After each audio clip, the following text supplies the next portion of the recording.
My name is Steve Smelski. Welcome today to Hope Thru Grief. Thank you for joining us.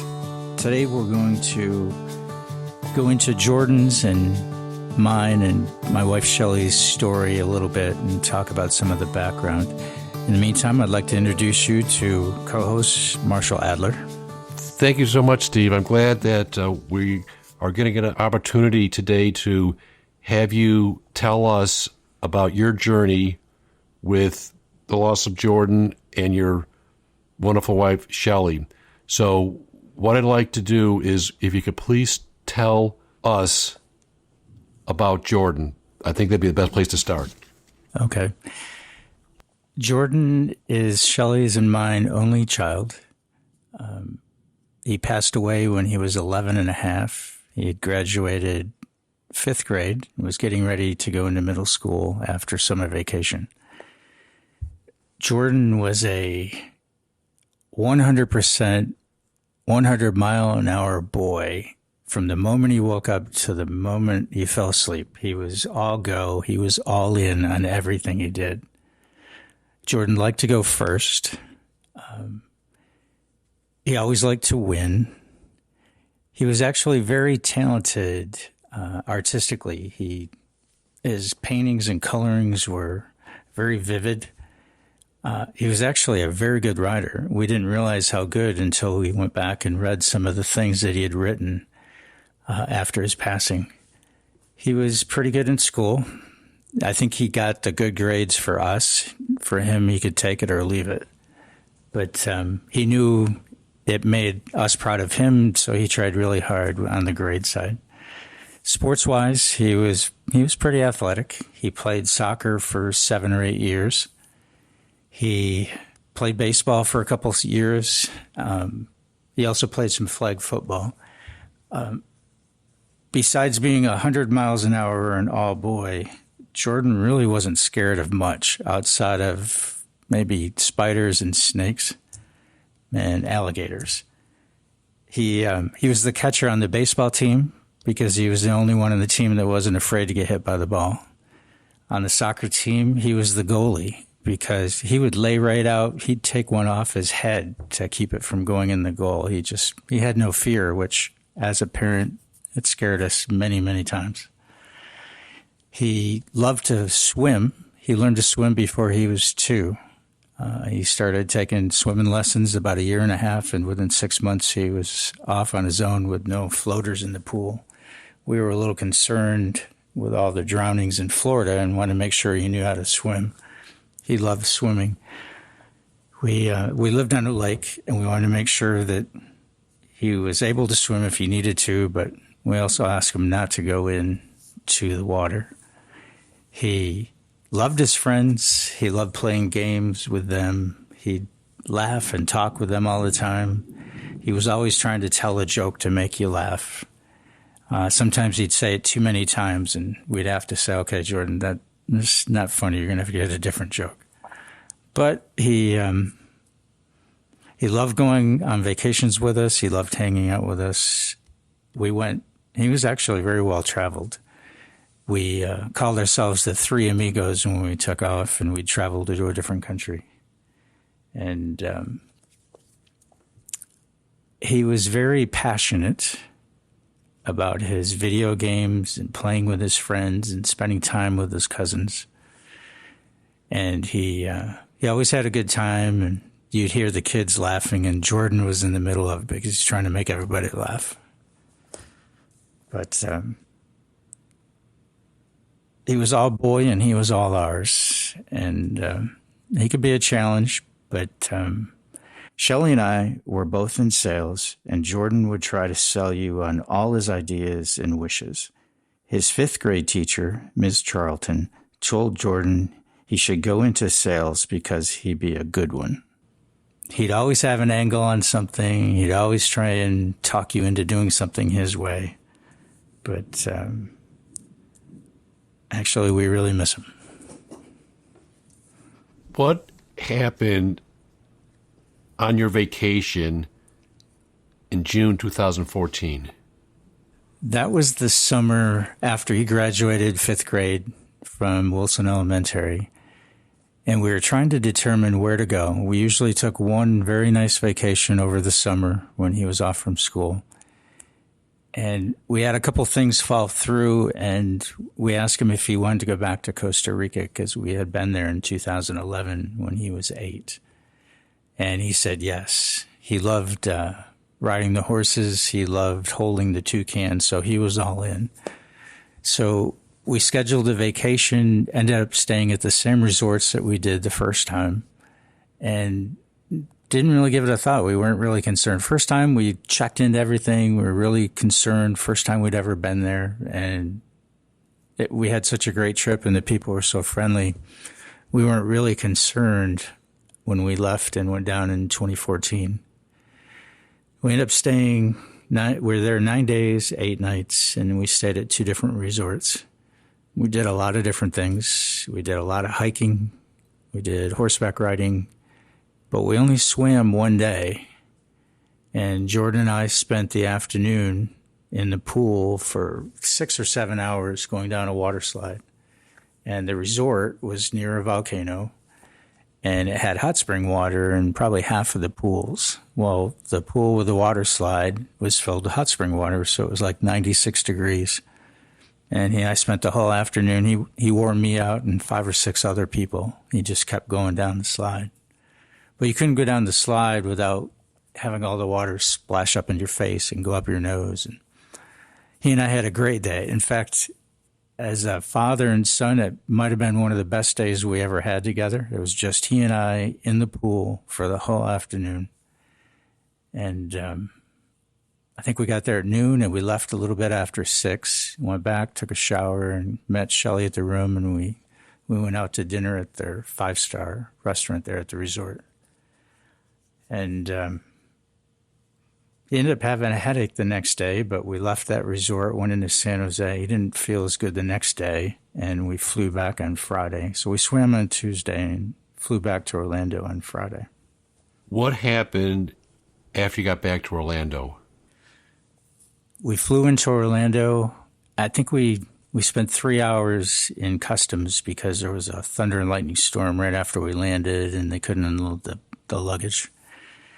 So we waited an awful long time, and he kept complaining about a headache. It hadn't gone away since we swam. And I thought maybe he twisted his neck or pinched a nerve in his back from going down the slide with all the stunts he was doing. We ended up picking up takeout. He woke up the next morning. He seemed a little better. He ended up playing his games all morning. He asked us if he could have his best friend Jaden over to play games with him. And we said, you're not feeling that good. We just got back. We've been out of the country. It's a good day to rest up. You'll have a chance to play with him all summer long. So he played up until about noon, and by 1 o'clock he was laying on his bed and complaining that his neck was getting stiff. He still had a headache. He just didn't feel good. As soon as he said he didn't want to play games, we knew something was up, because if he had a chance to play, he'd just sit there and play. We ended up having dinner that night, watched a movie. Shelly put him to bed, and about 11:30 Saturday night, he started vomiting, and he was up all night long. And Shelly woke me up partway through the night. I got up and stayed with him the rest of the morning, and she goes, I'm concerned he's just getting sick and he can't stop. And we said if he's like that in the morning, we'll take him to the emergency room, especially since we've been out of country. So she came in to check in the morning, and he was still vomiting. He'd been up like every 20 or 30 minutes. And neither one of us got much sleep. We got ready and took him to the emergency room. Talked to the doctor. We told him we'd been out of country. And he asked, were you around farms or around animals? And we said, yeah, we'd been around all of that. We'd gone horseback riding. We'd also gone swimming at the pool. And he'd had the headache after we were swimming. So they said, well, the stiff neck leads us to think that it's probably meningitis. So we'd like to do a CT scan, and the only way we'll know for sure is do a lumbar puncture and check the CSF fluid from the spinal column. So we gave him the okay to do both. Both of them came back good. The CSF fluid was clear. His CT scan came back fine. There was no issues. And they said, we're going to transfer him down to the Children's Hospital, and we'll go ahead and admit him down there. So they transferred him via ambulance and put him in a regular room. He had a tough night. He still didn't feel that good. The next day, other than not being able to keep anything down, they had him on medication, so he wasn't getting sick anymore, but they wouldn't let him have any fluids or any food. He really wanted to have a drink of a Coke, and they were like, no, you can't drink anything. But he and I laid on his bed, and we talked about the vacation, different things we were going to do for the summer, maybe where the next vacation was going to be, and it seemed like he was going to be just fine. When they checked him in, they said it's viral meningitis, and you'll take him home in 3 to 5 days. And by the next day, it was like, yeah, okay, this is awesome. We'll be here for a couple of days, and we'll go home. Well, Monday night, he started hallucinating, and Shelly and I laid on his bed on top of him because after the first half hour, he was seeing things on the ceiling, seeing things on the bed, and then his body started shaking. He couldn't keep his arms or his legs still, and they had a couple IVs in. And so we ended up laying on top of him for 3 to 3.5 hours because we couldn't get the nurse to bring a doctor in. And his pupils dilated. It was just like you go to the eye doctor and have a test. Huge pupils. And he was looking really weird, and he was saying things that didn't make sense. And then as the 3.5 hours went on, he said less and less. And at the end, he was just shaking uncontrollably on the bed with us on top of him. And he didn't know who we were. He didn't recognize us. He didn't know where he was. So they finally brought the ICU team in, and just as they came in the door, he had a seizure. He rolled over on his side, and they wheeled him down to ICU. They got him stable, and they said, okay, we've got him stable. He's going to be okay. It's going to be 2 to 3 weeks. And then the next night, it got even worse. They were worried about the swelling in the cranium, and they were worried the brain would push down on the brainstem, which would kill Jordan. So we gave him approval to have a neurosurgeon drill a little hole in the top of his skull for a drain. And in that CSF sample, they saw the movement of the amoeba. And they reached out to the CDC. They had a special drug that they've been using in the last few cases, and they put it on a flight to Orlando. Jordan didn't make it until the drug got there. He passed away at 6:35 Wednesday morning, 7.5 days after we swam. And I think the flight from the CDC from Atlanta arrived about 8, and he passed away at 6:35 a.m. How did you deal with your grief seeing your son go through this? Like, I'll just interject that when Matt passed away, he was 3,000 miles away, and we got a call from the medical examiner, which was something I'll never forget, which was its own horrible way to learn about the passing. But you were there watching this happen. I mean, how did you deal with your grief after this? The morning he passed away, they had told us to try and get some sleep because we'd been up straight for pretty much 3 days. And they woke us up early. I think we got an hour and a half sleep. And they said, look, we can't keep his vitals high enough to save him until the drug gets here. We need you to make a decision whether you want us to manually resuscitate him until the drug arrives. And we hadn't had much sleep. And they're asking us to make that decision. And so Shelly called a couple of her family members. I called my parents. My mom was a nurse in labor and delivery. And she said, Stephen, we can't tell you what to do with that decision. You guys have to make that. And Shelly got the same answer. So we asked the doctor, if it was your son, would you do it? And he said no. During the process of the last 24 hours, Jordan's left lung had collapsed because of the intubation. That it was an adult intubation machine, and it was too much pressure and it collapsed his left lung. So we knew we were going to have some lung issues and pneumonia issues. And the thought of them pressing on his chest until the drug got here, we said no. So we called our family members and said, you need to come right away. And within 30 minutes, we had 8 of our family members and friends there. And I was on Jordan's right side with his right hand. Shelly was on his left. And she asked everybody in the room, does anybody disagree with the decision we're making to let him go? If you disagree, please say so right now. And nobody said a word. So they took him off of the respirator, and we waited maybe 2 minutes, and he stopped breathing, and they checked his heart, and he was gone.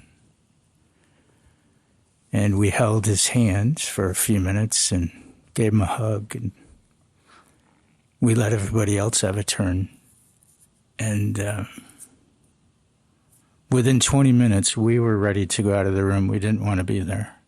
So we went next door, got our things, and we left. And by the time the doctor came back, he goes, we looked around, you guys were already gone. And we're like, we just couldn't stay there. So we went home. We had a bunch of people at the house. And even though your mind saw it, your heart won't let it be true. We were in shock for the funeral service. Actually, we're probably about 10 days, but we did a second service in New York, and we'd just come out of shock, and it was awful. We thought we'd made a mistake flying up.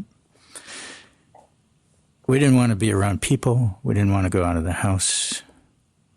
We didn't want to do much at all. We just couldn't believe he was gone, and it just seemed so surreal that we had just been through that week after the best vacation we'd ever had together.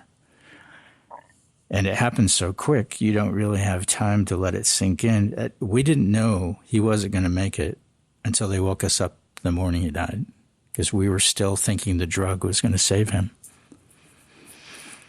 The CEO of our company called us that night in ICU and offered up his plane to fly in any drug or any doctor that we needed, and reached out to Stanford University to get a doctor from there in touch with our doctor. And as it turned out, nothing would have changed the outcome. The initial diagnosis, based on what Jordan died from, is fatal. They don't have time to go back and make a change. Until things don't make sense, it's too late. There's no way to save the patient. So we had family stay with us for a couple of weeks.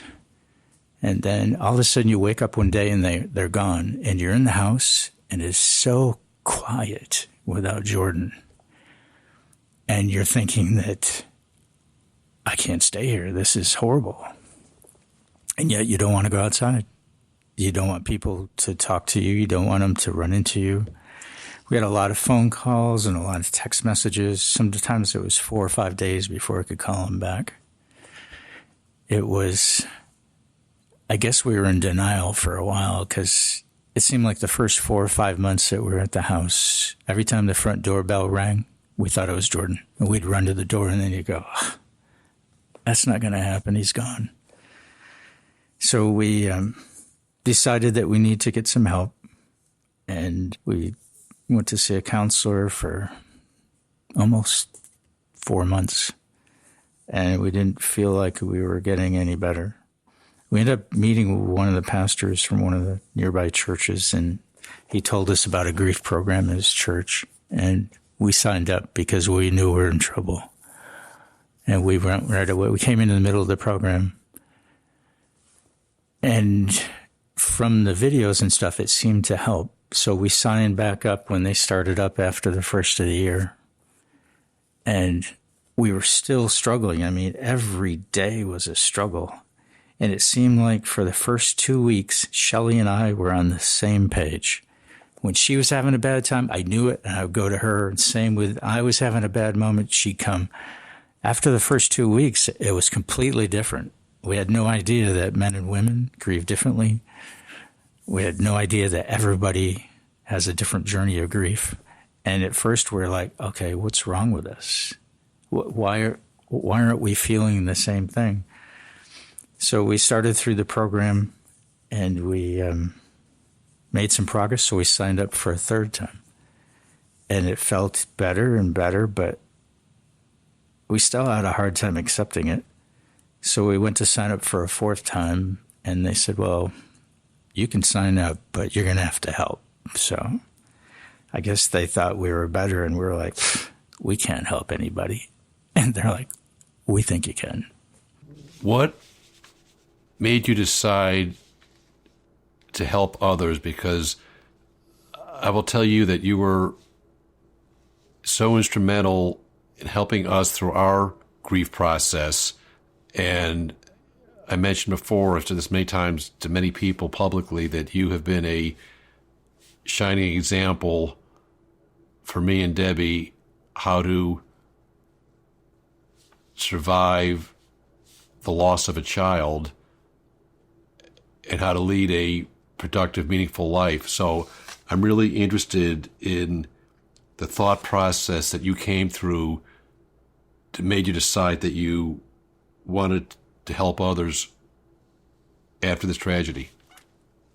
I think by signing up to go through the grief program early, it was 2.5 to 3 months after Jordan's passing, I think that was a help, because we realized for the first time since he was gone that maybe there was hope for us.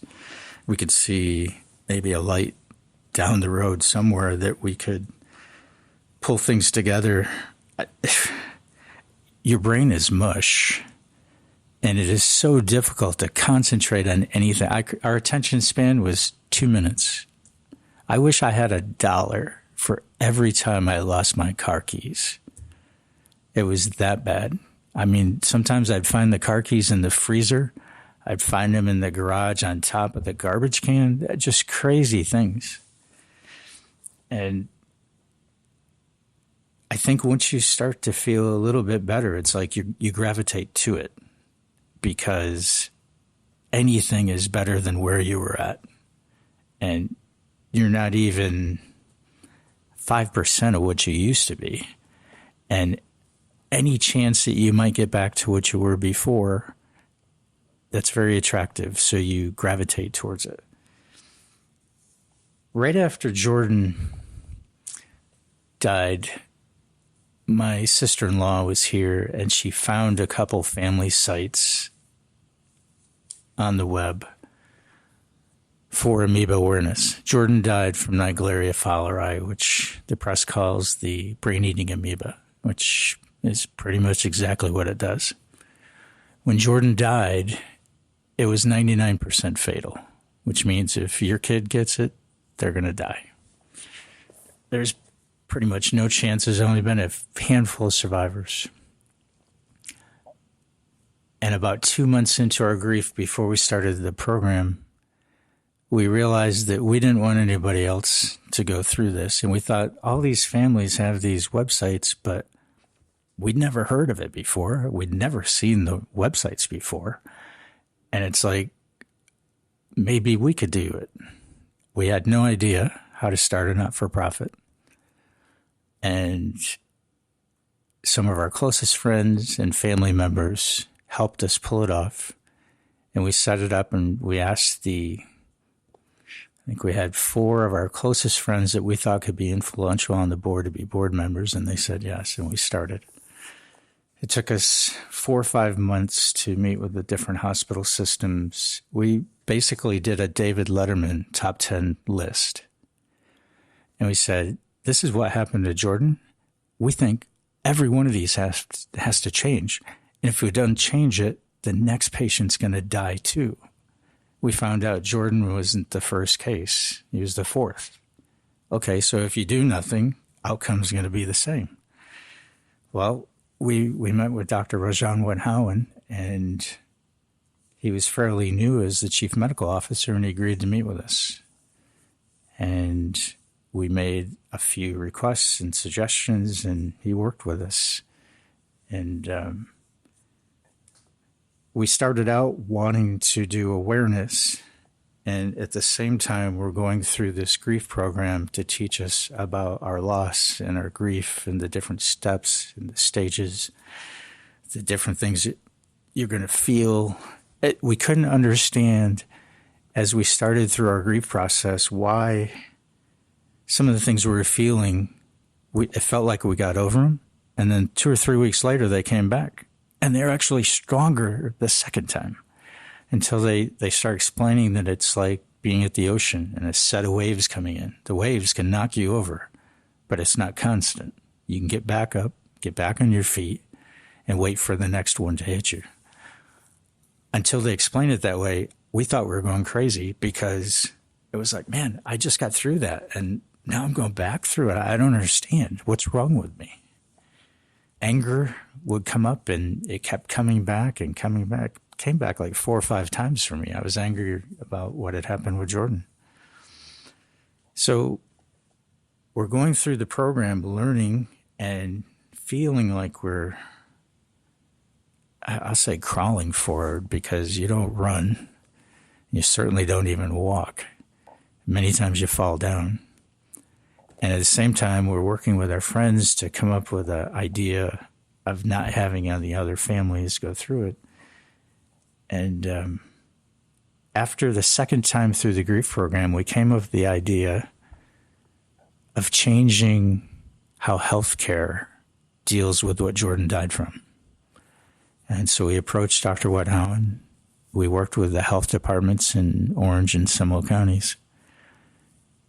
We reached out to the CDC. We reached out to several different experts around the U.S., and we came up with a meeting that we held in September of 2015. And we brought in the experts, and we did a program. Shelly and I didn't even know what we were doing. It was like we were leaning on everybody else. But we got up and we shared and we cried, and we told them why it had to change, and they all got behind us and they started working. Well, from that first summit, some of the things we came up with in the education and some of the training actually led to the next boy that came through the hospital from South Florida. He came up to the theme parks, ended up at the hospital. He swam in South Florida. He actually lived. And at that point, we realized that we actually might be able to make a difference. So while everybody else focused on awareness, we focused on the ones who actually got it. Based on Sebastian's outcome, we put together a training video to train other healthcare lab technicians on how to identify it quickly, because there is no early detection test. So if you misdiagnose it or you don't consider this, the patient dies, because by the time you figure, the damage is done and the patient won't live. That's why it's 99% fatal.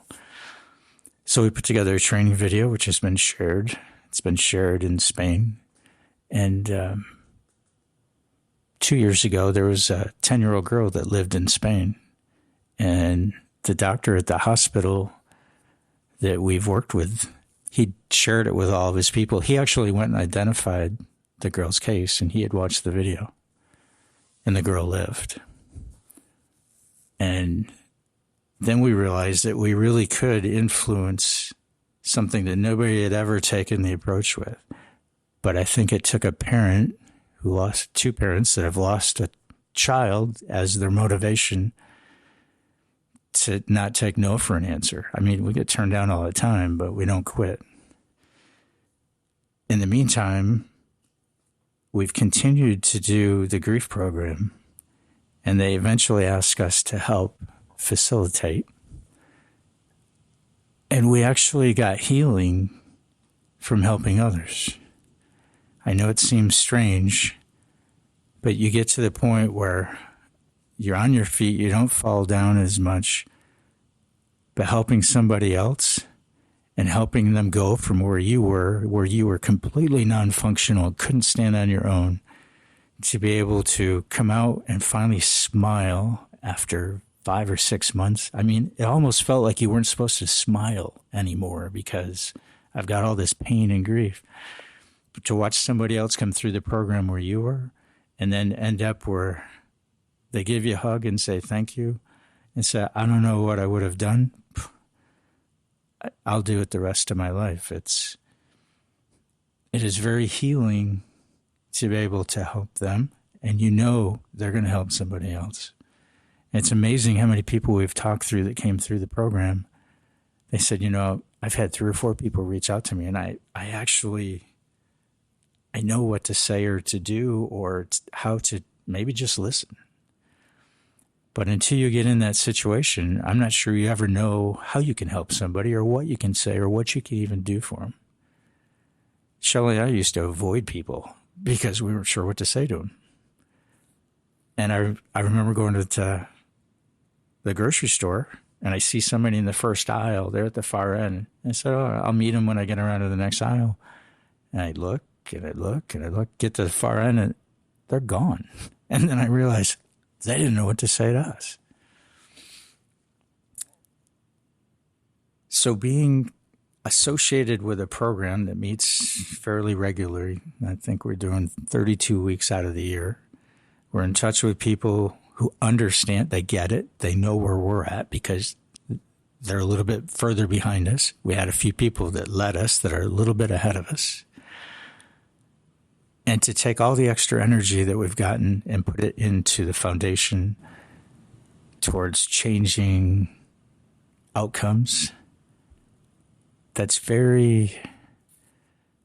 feels good as well. It feels like I don't think we've ever gotten back to the point of where we were before Jordan died. Those people are gone. They both died with Jordan. I don't think we're as sharp mentally. I don't think we can stay as focused all the time. But it actually felt good to accomplish something that nobody else had ever done. And I remember thinking, we are never going to be able to do anything. We don't know we're not doctors.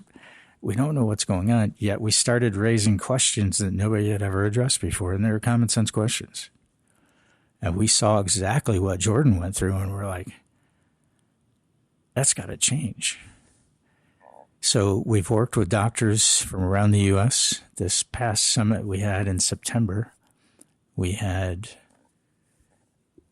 think we had 24 doctors come in from 10 universities around the U.S. University of Washington, Clemson, University of Georgia, Duke, Yale, UCF, USF, San Diego, and Northeastern.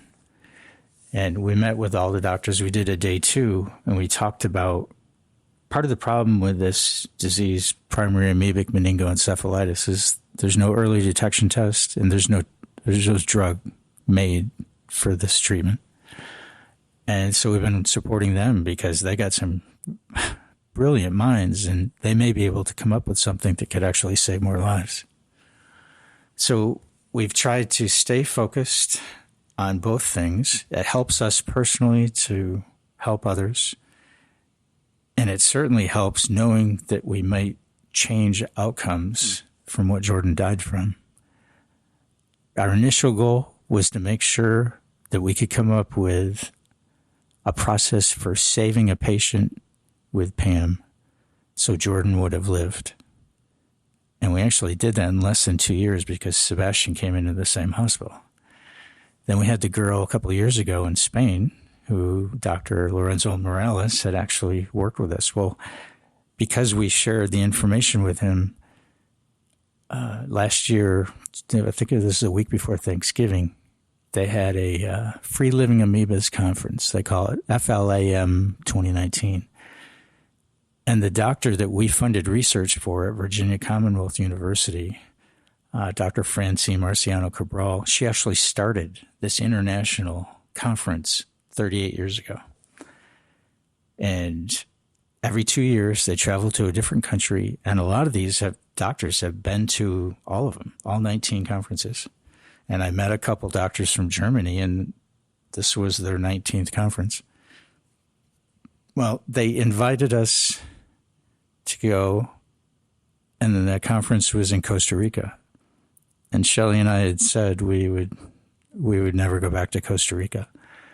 And Dr. Morales reached out to us and said that they'd like to dedicate Wednesday of the conference week to Jordan.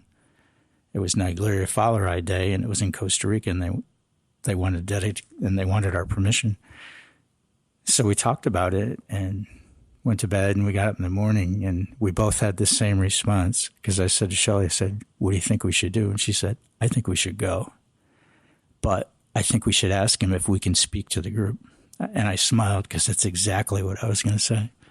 So we told him yes. They were ecstatic. He contacted the team in Costa Rica, and they were phenomenal. And so Shelly and I went down with our board of directors the week before Thanksgiving. We ended up doing an interview while we were there in Costa Rica, and it played the whole week we were there on national TV. The cab driver that picked us up, take back to the airport, he goes, Steve, I've been watching you on TV all week. Well, it was a great conference. We met a lot of different researchers from around the world, some great contacts. We talked about the things that we were focused on. And the two doctors that were from the University of Costa Rica, they were involved in a PAM case. So at the time, Jordan was the only confirmed case of PAM in Costa Rica. They'd never had another PAM case. In fact, I think they questioned whether he was infected there because of all the cases in Florida. Well, because of us going back, Dr. Lorenzo Morales did an interview in Spanish, and I did the one in English and talked about what we were trying to do and talked about Jordan. I had some pictures of Jordan that we gave them. Well, December 28th, 2019, a boy was diagnosed with PAM, the same thing that Jordan was infected with. And Dr. Morales reached out to me, and I go, wow, that's awesome. How did it happen? And he said, Steve, I asked the doctor, and he said, I found out about it from the Jordan Smelski Foundation on the interview at Thanksgiving time.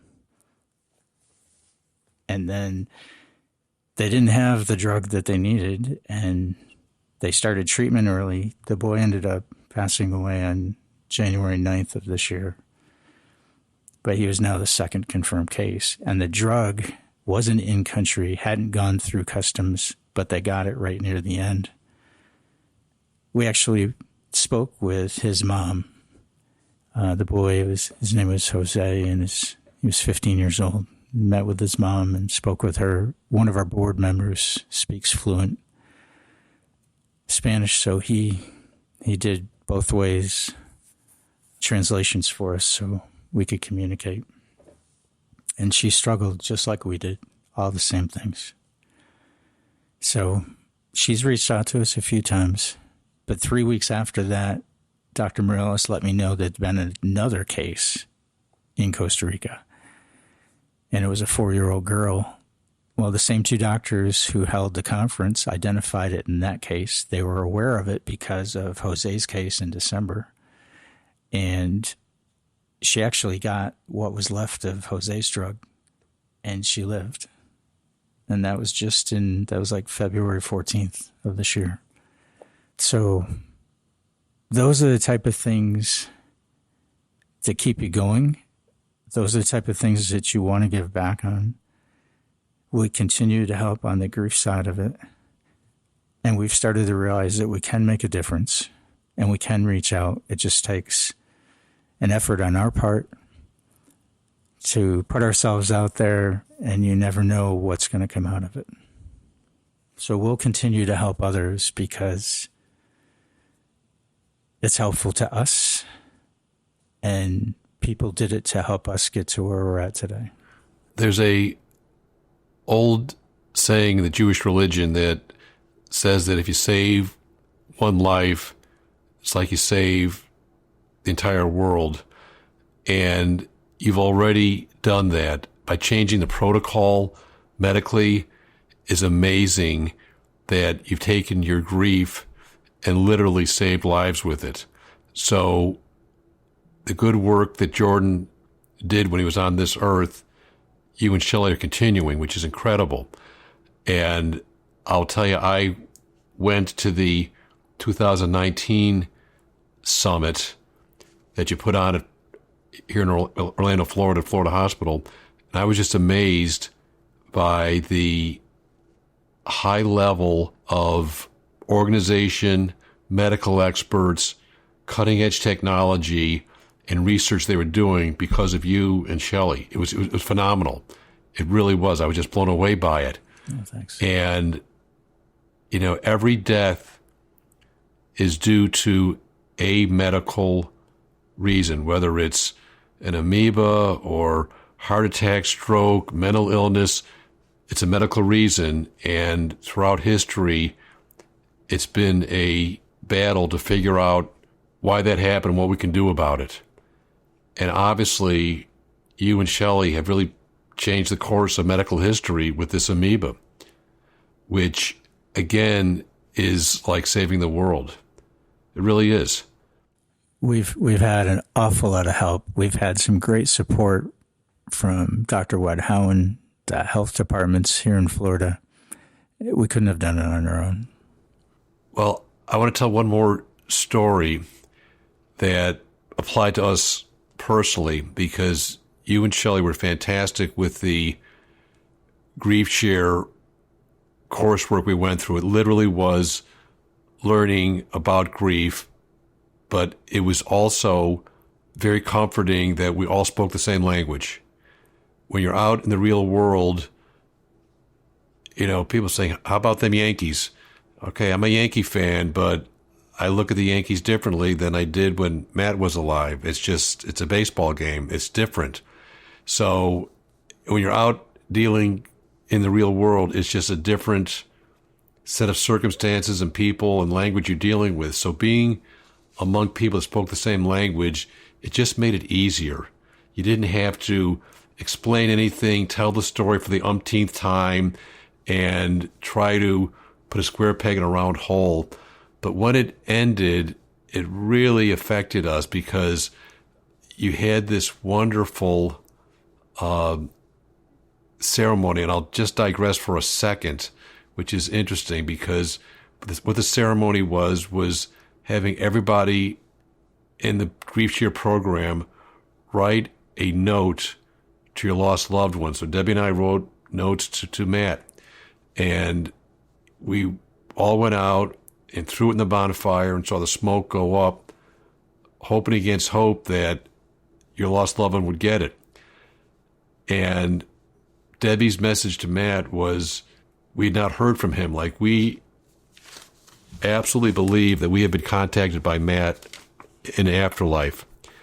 And after we threw his note into the bonfire, we went into our car to go home, and it was bittersweet because we loved going through the Grief Share program, but it was over, and it was sort of like you said with the grief process. Everybody's there helpful, but then people leave and you're on your own. And the same thing with Grief Share. It goes on Monday nights, but then you got to go back to your house in reality. And we went into the car, and we know for an absolute guaranteed, no doubt, what the last song that Matt listened to on this planet. It was a 1967 song by the Association called Never My Love. And of all the songs that could have played on the radio, we have satellite radio with a million different stations, a million different songs. I started the car up right after we left, and Debbie threw that note into the bonfire asking for Matt to give us a sign. We turned the car on, and the disc jockey says, and here is 1967, the Association, Never My Love. And Debbie and I looked at each other and go, what are the odds of that ever happening? And it just meant so much to us that I think Matt really knew we needed to hear from him, and we did. I really believe that. And I don't want to say it's the same thing, but it's just interesting because we were, again, I'm a sports fan, and they had this documentary recently about Michael Jordan, and the coach was Phil Jackson, who was a very metaphysical, very, very intelligent, very intellectual type of guy. And they all knew that this team was going to go their separate ways. And at the end of all of it, the way the documentary ended, they did the same thing.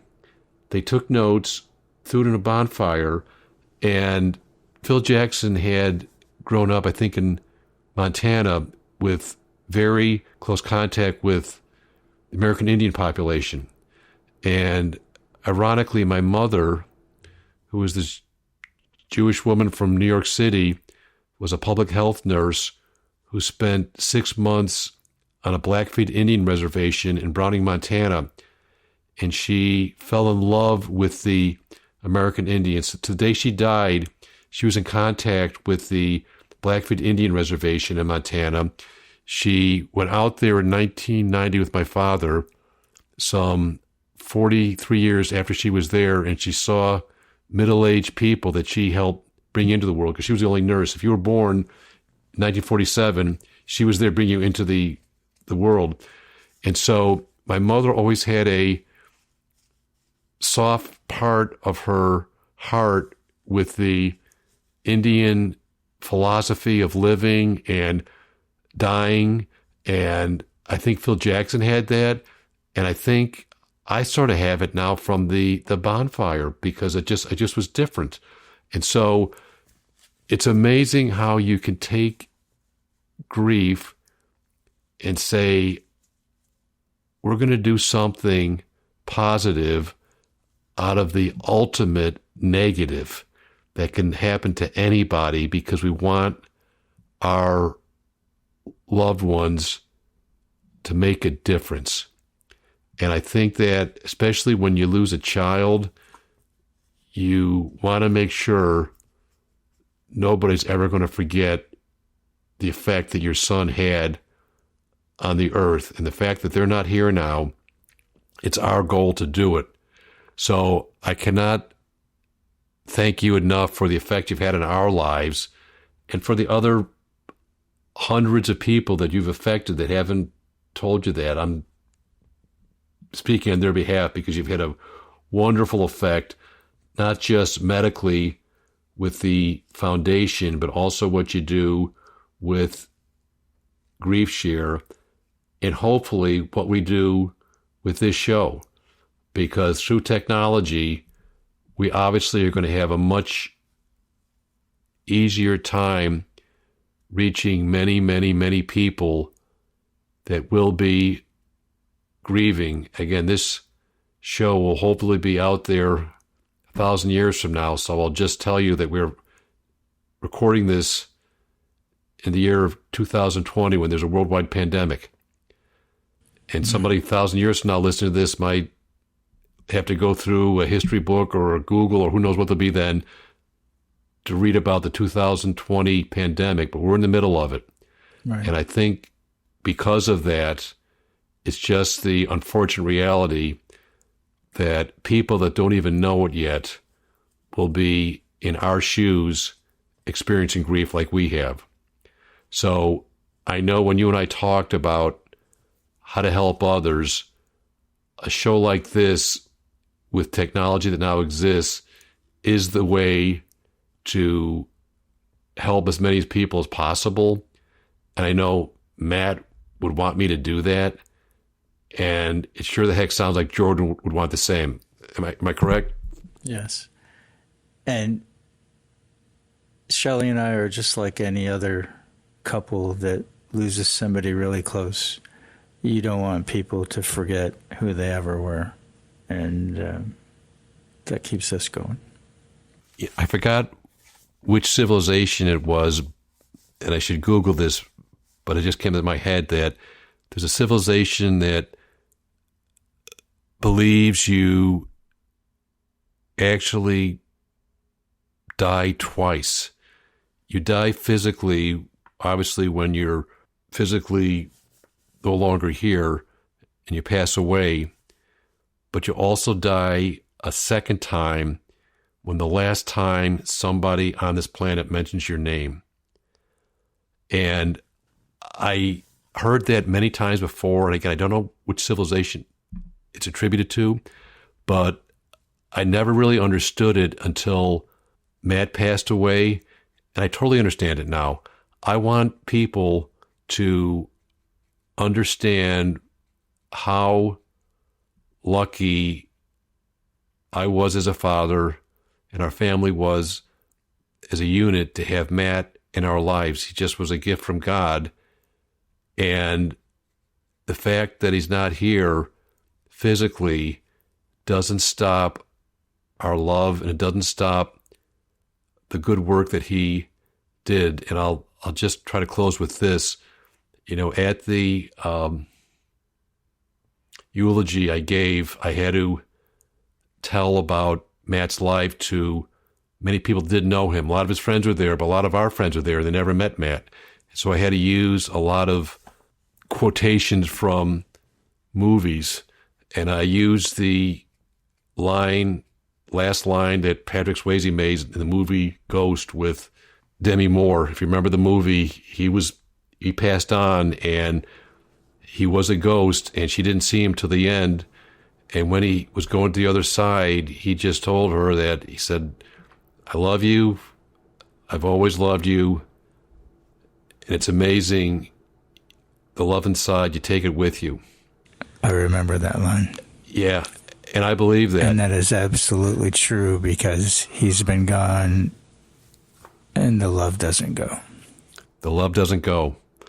So I think we both have a connection with our children that is different than other people's, because our sons are no longer physically here, but it doesn't make it less real, doesn't make it less significant, and doesn't make it less important to the betterment of mankind. And I believe that.